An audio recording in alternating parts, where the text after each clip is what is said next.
This is how to fix the error code EA229 on your Worcester Bosch boiler. If it's displaying an error code, it simply means there's something wrong with your boiler.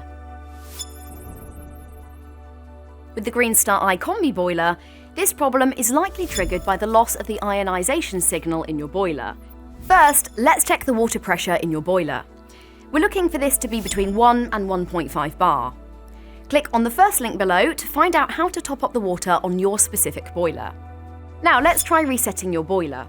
If the error is still showing after you've pressed reset, then we'll need to look a little deeper, and this isn't something you can fix here. For more advice or to arrange a visit straight away from one of our Gas Safe Registered engineers, just click the Get in Touch link below. If the error code is no longer showing, it may still be worth looking at the root cause. If you haven't had a service in the last 12 months, then we would advise booking a visit through the link below, as this may help to identify the original issue and avoid any further damage to your boiler.